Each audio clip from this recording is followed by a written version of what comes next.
Good evening. Welcome to South Asia Newsline. I'm Lipakshi Khurana. Here are the top stories we're tracking for you on Wednesday, the 4th of May. Indian law agencies foil terror attack, arrest 12 suspects with Jaish-e-Mohammed link. Pakistan Army Chief orders probe into death of MQM activist, earlier arrested by Rangers. And search operation continues for abducted Australian aid worker in Afghanistan. And now for all the details. Indian law enforcement agencies have detained 12 people for allegedly planning attacks in country's capital city, New Delhi. These detainees are suspected to be linked to terror outfit Jaish-e-Mohammed or JEM. A report. The Indian Intelligence Bureau and Delhi Police have busted a major terror module which was planning a terror strike in the country's capital city of New Delhi and National Capital Region. The Delhi Police on Wednesday detained 12 people from Delhi and neighbouring province of Uttar Pradesh who had alleged links with Pakistan-based terror outfit Jaish-e-Mohammed or the JEM. The police have also registered an FIR against the suspects under the Unlawful Activities and Prevention Act, Explosives Act and for criminal conspiracy. और आगे की कार्रवाई होगी। आपको ये मैं बता दूं कि ये काफ़ी रेडिकलाइज यूथ थे और ये बेंट अपॉन थे कि ये कोई इंसिडेंट दिल्ली में या एनसीआर रीजन में बहुत टाइम से कोई इंसिडेंट नहीं हुआ है। They were planning to commit an incident in Delhi and NCR region और इनके टारगेट पे बिजी मार्केट प्लेसेस मॉल्स वगैरह थे और आईडीज़ में जो रिकवरी हुई है उसमें सारा कुछ मटेरियल तैयार था, बस ट्रिगरिंग मैकेनिज्म करके इसको ट्रिगर ऑफ करने का शॉर्टली इनका प्लान था। इन्होंने जो इन्होंने ये काफ़ी रेडिकलाइज्ड है ये ग्रुप और जैश-ए-मोहम्मद के एलिजियंस है इनको। One of the main accused has admitted that he was planning to travel to Pakistan soon, which was also corroborated by Indian technical surveillance, the police official added. The terror outfit JEM has been accused of various terror strikes in India, with the latest being the attack on Indian airbase in northern city of Pathankot, in which 7 Indian security personnel were killed. Moving on to news from Pakistan. Pakistan Army has ordered an inquiry into the death of Muttahida Qawmi Movement or the MQM party activist in the custody of Pakistan's paramilitary Rangers. The MQM has time and again accused the Rangers of targeting party members since the force launched a crackdown on crime in Karachi in 2013. Pakistan Army Chief General Raheel Sharif has ordered an inquiry to find the truth behind the controversial death of MQM party activist Aftab Ahmed. Ahmed, the prominent party worker, was detained by Pakistani Rangers in country's southern Karachi city on Sunday for his alleged involvement in target killing of over 40 people. Just 3 days into the custody, he was rushed to hospital on Tuesday where he was announced brought dead. The MQM party leaders and activists have accused paramilitary Rangers for the alleged custodial death of Ahmed. आज MQM के senior कारकुन और doctor Farooq Sattar भाई के coordinator Aftab भाई की dead body हमें मिली है, जिसको रेंजर्स के एहलकारों ने 3 दिन पहले उनके घर से गिरफ्तार किया था, जिन पे आज जब डेड बॉडी मिली है तो उस पर शदीद तरीन तशद्दुद के निशानात हैं, जो कि यकीनन सरकारी कस्टडी यानी रेंजर्स से कस्टडी में किया गया है। Though paramilitary Rangers admitted that the deceased MQM worker was tortured in custody and vowed strict action against those responsible for his death, it however maintained that Ahmed died due to heart attack. The MQM has for long been accusing the Rangers personnel for carrying out dozens of extrajudicial killings of party members in the name of crackdown on crime in Karachi since 2013. Even the UN Working Group on Enforced or Involuntary Disappearances referred 55 cases of illegal abductions of MQM workers to the government, concluding a pattern of specific targeting by the Rangers. Despite such reports and Ahmed's controversial death, the Chief Minister of Sindh Province, Saeed Kaim Ali Shah, on Tuesday extended the powers of Rangers in Karachi for next 77 days. Pakistan has opposed military action against leaders of Afghan Taliban based in the country. This comes days after Afghan President Ashraf Ghani called on Islamabad to take concrete action against the group's leaderships operating from Pakistan.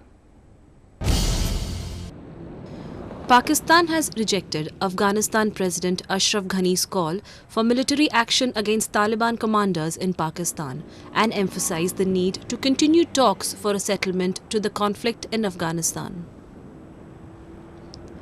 Pakistan's top foreign affairs official Sartaj Aziz on Tuesday dismissed demands by Afghan President Ashraf Ghani to evict Taliban insurgents through military action.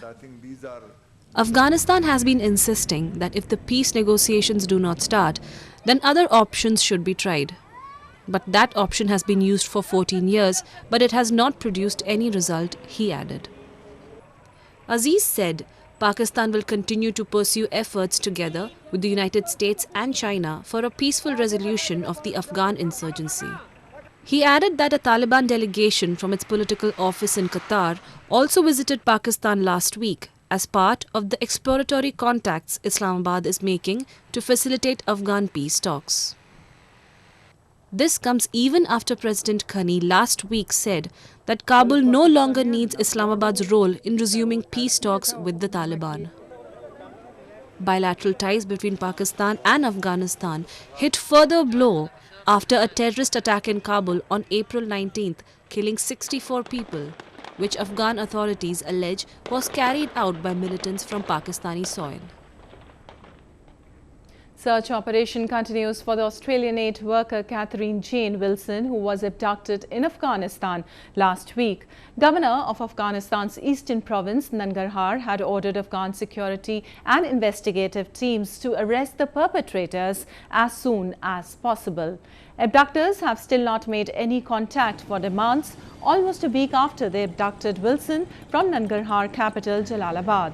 She worked for a non-governmental named Zardozi and was taken at the gunpoint from her office by two gunmen who claimed to be members of Afghan's National Directorate of Security. So far, 8 suspected staff members from her office have been arrested and are under investigation.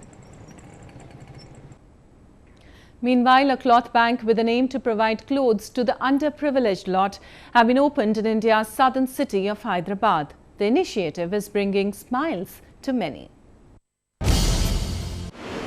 A cloth bank in India's southern Hyderabad city has started doling out clothes to the less fortunate. The initiative, a first of its kind in Hyderabad, which was launched last week, is a joint effort of a group of non-governmentals of the city. Since it is a big city and we have got lot of persons who are under these needy people are there, under the poverty line. So the system should be such that the people should get whatever the deserving persons are there who needs the clothes should get the clothes. The move intends to provide clothes and footwear to the poor and needy. All clothes are examined for wear and tear, missing buttons before they are given to the beneficiaries. So far, the effort has raised as many as 10,000 pairs of clothes, apart from footwear and toys. एक ऐसा मंच बना है जहां पर एक systematic यहां पर कपड़ा दिया जाता है जो गरीब बहन हो या भाई हो या उनका बच्चा हो उनके लिए यहां पर कपड़ा दिया जा रहा है उनको टोकन दिया जाता है और ये अपना कपड़ा हासिल करते हैं. Donations are pouring in from various centers in the bank. The initial batch of clothes also came all the way from Canada. An exhibition to preserve and promote the culture of Tibetans was held recently in India's northern hill town of Dharamshala. The event showcased various aspects of the tradition and life of the Tibetans. A photo exhibition depicting Tibetan culture was organized by Taiwanese activists in collaboration with Tibetan children's villages, an integrated educational group. The fortnight-long event titled Weaving a Dream Home was held in Dharamshala town in India's northern province of Himachal Pradesh. Photographs on traditions, handicrafts and other aspects of Tibetan culture were showcased at the exhibition. Through this program and exhibition, we can inform to the world and to the foreign countries that our Tibet have a different culture and unique culture that can give us the give us the importance and the value of our culture to the whole world. The initiative was spearheaded by 3 Taiwanese activists who have spent years working for Tibetan students. The exhibition witnessed a large number of visitors who came to admire the culture of Tibet and appreciate the effort. India has many places of worship that cut across boundaries of religion. Peer Ki Gali in India's northern province of Jammu and Kashmir is one such place that brings together people of different faiths. Located in Peer Ki Gali, the shrine of Saint Ahmad Kareem is extremely revered by devotees of all faiths. The word Peer means a person devoted to religion. The shrine of Peer Ki Gali is not a mausoleum, but is a place where the saint used to meditate. As a mark of his presence, the shrine has imprints of his hands on a big stone inside it. कि किसी भी cast या create मजहब मिल्लत का कोई यहाँ फ़र्क नहीं है। जिस किस्म की मैंने खुद आजमाया है, यहाँ जिस किस्म की मन्नत मांगी जाए तो ये वली अल्लाह का वली है और ये पूरी तरह मदद करता है। Saint Kareem is considered as the living saint. The story of him being famous as living saint dates back to the time when he used to meditate in these hilly tracts. People from across the country visit the shrine to gain the blessings of the saint and get their wishes fulfilled. Well, that's the way it was in South Asia this evening. Before we conclude, the top stories once again. Indian law agencies foil terror attack, arrest 12 suspect with Jaish-e-Mohammed link. Pakistan Army Chief orders probe into death of MQM activist earlier arrested by Rangers. And search operation continues for abducted Australian aid worker in Afghanistan. Now our viewers can watch the show on SouthAsiaNewsline.com. You can also visit us on Facebook.com/SAsiaNewsline and follow us on Twitter @SAsiaNewsline. That's all in tonight's edition. We'll see you same time tomorrow. Good night.